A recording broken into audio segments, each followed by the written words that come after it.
the end of the night, but I heard like a row going up up in the upstairs bar. So I ran up there and I saw my manager being surrounded by people.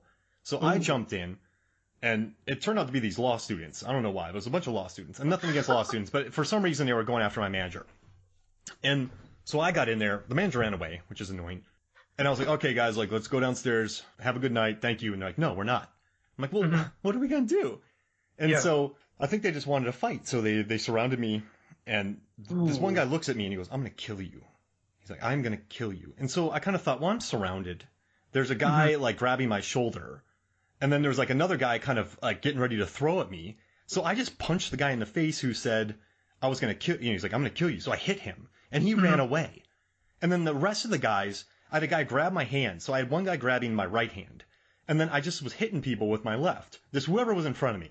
Wow. And I scared the living daylights out of all of them. So I'm hitting them all. I'm just laying them all out. I had a guy behind me hitting me on the head with the back of a bottle. He wasn't even part of the law students. He just saw a fight and jumped in. And then he broke it on my head after 3 bonks and started like stabbing me in the back with it. But I'm still punching these law students, and I chased them all downstairs. And they all were like, look, shell-shocked by what happened, because I don't think they thought that this one guy who they're threatening to kill, and like they were like, you know, I had a guy grabbing on me, I had another guy about ready to hit me, was going to actually go after them. And that scared the living daylights out of them. So his story about paintball makes sense. And he had seen that before, Jeremy had. So when people act in a way that you don't expect, it does throw you for a loop. I mean, I can live by that. I was a mess the next day. Like my head was like spaghetti, and my back was all cut up, and like my hands hurt. But it felt good knowing that happened. Well, you know what, Mark? That's a really interesting story. And first of all, I'm glad you're okay and you recovered from that. But I think that speaks to something that we're kind of getting at with this movie, is that you started off the conversation with the YouTube channel talking about bad decisions. I think like what you just said is like, it's this adrenaline rush. You know, you find yourself in this situation, the adrenaline is coursing through you. So of course you're not quite thinking straight. It's more like fight or flight. So obviously in that situation, you fought. You know, and I think that's kind of endemic of what the Ain't Rights were doing. You know, I imagine they were totally jacked up by, you know, what they'd seen, and then, you know, what happens to Pat, and then having to strategize what to do after that. And after they start losing people, it's just, you know, and I think sometimes that's the response. And the fact that the paintball story is about a guy going postal, what better way to encompass the punk notion of anarchy, you know, just chaos, than just like totally running out there in the middle of this paintball thing and just like blasting away, you know, because it's like screw strategies, screw maneuvers. It's just, you know, just kill them. Because they were playing real war. Yeah. I mean, sorry to tell you, I hope that didn't bring the mood down, but, or like trying to make myself seem tough, but that's why this movie again connects with me, is because like you just see, like I've seen people, and being a bouncer for years, and you know I boxed for years too, and just seeing, like I remember the first time that I got hit by a real boxer.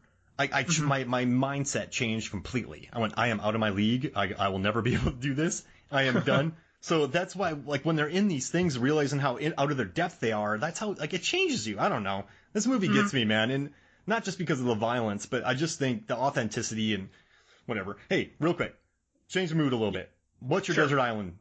What's your fake? Actually, you and I are pretty real, so I don't think we'd have fake desert island bands. What's your desert island band? One.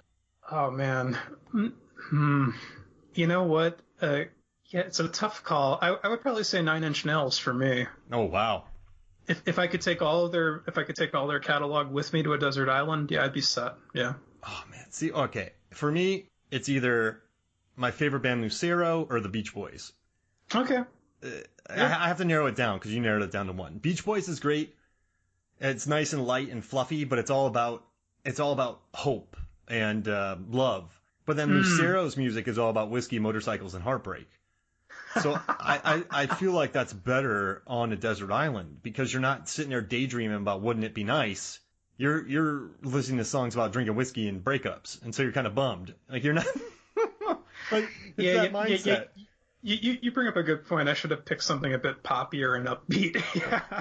And you know what's interesting? So when I'd probably bring Lucero, because I wouldn't want that like joy. When I worked on film sets, when it was really cold, I would just stay outside. I hated going and getting warm because when you went back out, it was that cold again. Or really hot days, I never liked going into the air conditioning because you're acclimated to the heat. So I was like, I'm just gonna.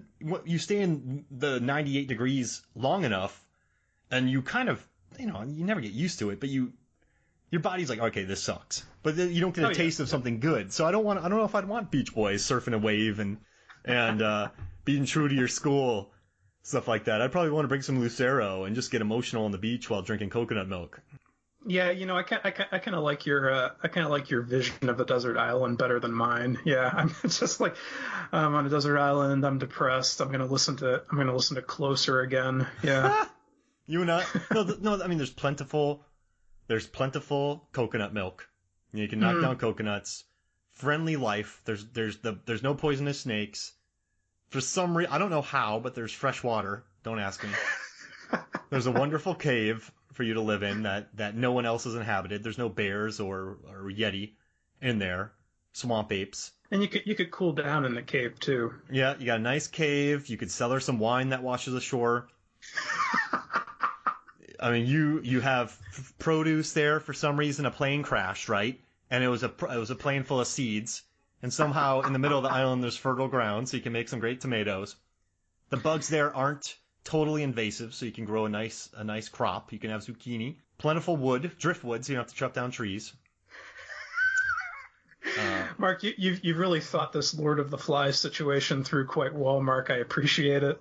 When you get rescued, you're like, I don't want to leave. Yeah, it's kind of like I'm good here, and I fashioned a record player out of some tree bark and some pineapple needles off of a pineapple skin. So yeah, there we go. You're laying on the beach one day. A really nice chair landed on the beach, floated up, and then one day I don't know what happens, but this boat pops up, no one in it. You can't take it anywhere because the waves will push you back in. There's no way to get away. But it's just loaded with Mach 3 razors and shaving gel and mirrors. So I'm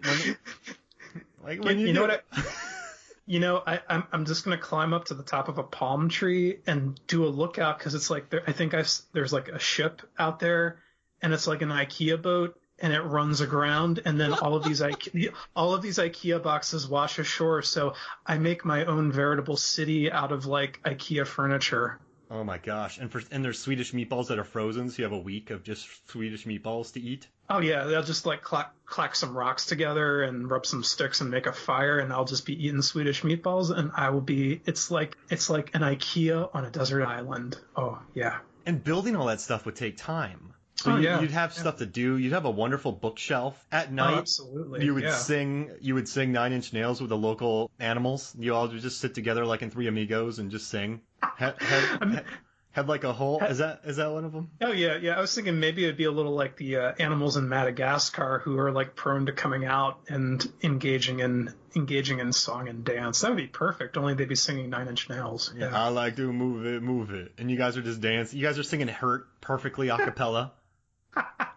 Out of an acoustic guitar I fashioned out of wood cut down from a tree, and I don't know where I'd get the strings. Maybe some vines or whatever. The tree fell, so you didn't kill it, so the spirit animals can't be mad at you, and so you just repurposed it. Say there's a storm that goes by and lightning hits the palm tree, and the palm tree is down, and I notice it the next day. Yeah, exactly. And it cooks.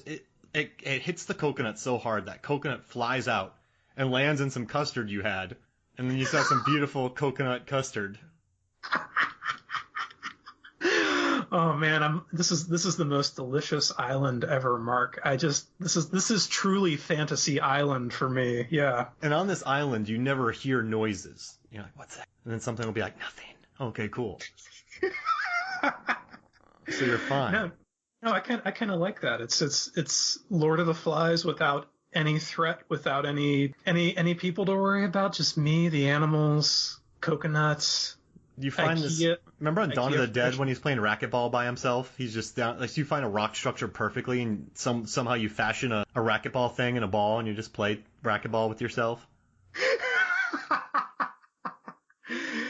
Yeah, absolutely. No, the only thing we'd be missing is like I really like cats, so there would have to be like maybe a ship would crash and like a house cat in its carrier would like float ashore maybe. There's a really friendly puma population on the island, and they're very friendly.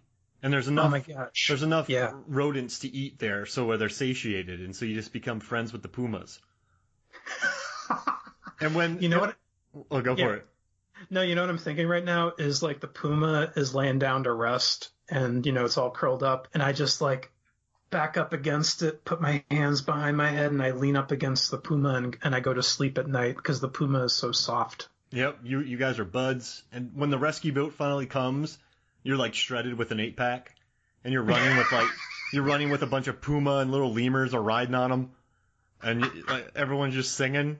And the You know what I'm imagining, Mark? I'm imagining at this point all the animals coming around and the music swells, and in the ocean there's like a shark bobbing up and down with a smile on its face. Oh, you mow it. Oh, you mow it. Dolphins are doing like there's a little turtle on its back dancing.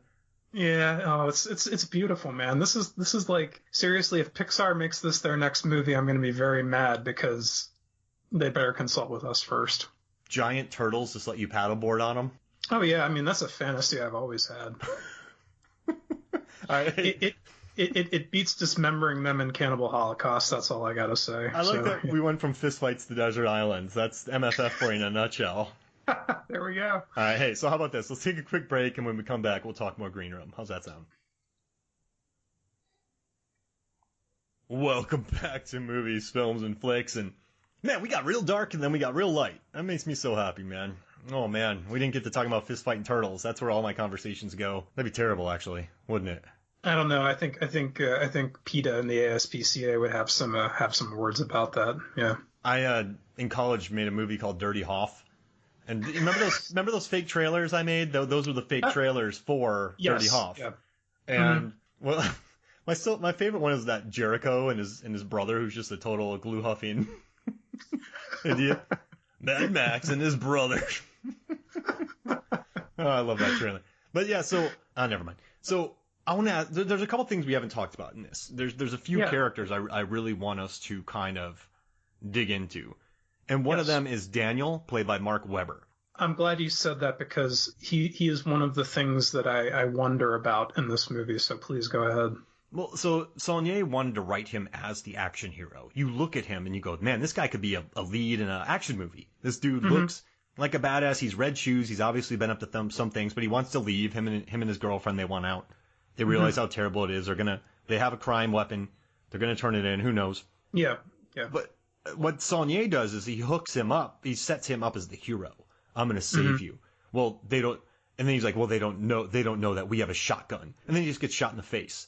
So you have this guy that comes in as sort of this saving grace, this sort of like an angel coming in to say, not an angel, just a guy who looks like a badass coming in to save him. He gets shot in the face. He's kind of a double agent in a way. Yeah. And it's just such, oh man, his face just gets shot. Yeah, it's basically the whole side of his head gets exploded. Yeah. I mean, what'd you think about ahead. him? No, like, what'd you think about this guy? Well, I think something that's interesting about Saulnier's movies, like this one and Blue Ruin, is that there's a lot of stuff going on concurrently, but we're not always in on it. So it seems like while we're with one set of characters and then we're with another set of characters, we're kind of missing what the other characters are doing. So I was always kind of confused as to the Daniel thing and the Emily thing. Like, and what you said makes sense. I was like trying to piece together the story. Like, okay, they're trying to get out to incriminate and expose Darcy and his little operation. But I get that feeling because Saulnier even gives him like this sort of badass Brad Pitt in Fight Club red jacket to wear, kind of like this leather jacket that makes him look a little tough. I think the interesting thing about Mark Webber, the actor, is he's kind of short.